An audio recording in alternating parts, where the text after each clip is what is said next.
We have been sort of talking a little bit about essays.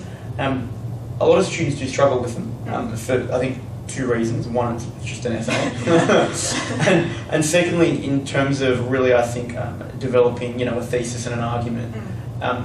What sort of tips could you give students based on your own experience for writing the essays for modern history? I found it was always easiest to write an essay when I knew what I was going to say before I went in, and that came down to knowing the content. So if you know what obviously when you're starting out you can't do this, but if you know what you're going to write going into it, then when you see the question and it says, for example, I don't know, why did the USA have a Great Depression? You already know things in your head, so you can, before you even sort of written an introductory paragraph, you think, reason A, B, C, got your introduction down, and then you can you've automatically given yourself a scaffold which guides you through the rest of it. Excellent. Now,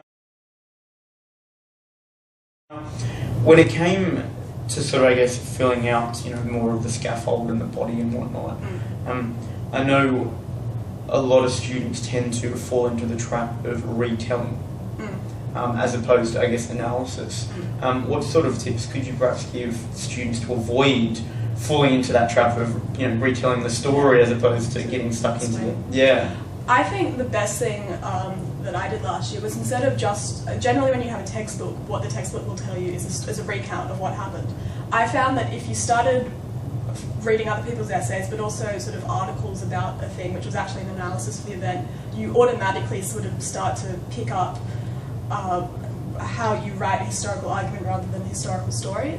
So I think firstly exposing yourself to how other people do it is a great way to start. And then once you've got that and you're writing it yourself, I think the most important thing to do is continually just have the question always at the top of your page, if on another sheet of paper, just always near you. So whenever you're writing, you don't just think, I've got to tell how this happened. Think, okay, I know this happened, but how does it answer the question, Not just World War I started in 1914, but think, if the question is, why did World War I start? You say, World War I started because this happened, and therefore.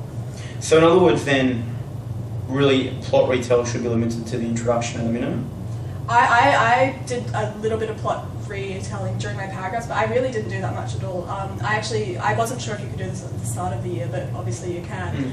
I did most of my essays writing in the assumption that the marker would know the stories that I didn't have to tell it. So most of my essays actually were 90% analysis, 90% briefly mentioning an event, and just going with the assumption that the marker would know what it was. And as I said, that sounds a bit risky, but they obviously accept that. Yeah. So.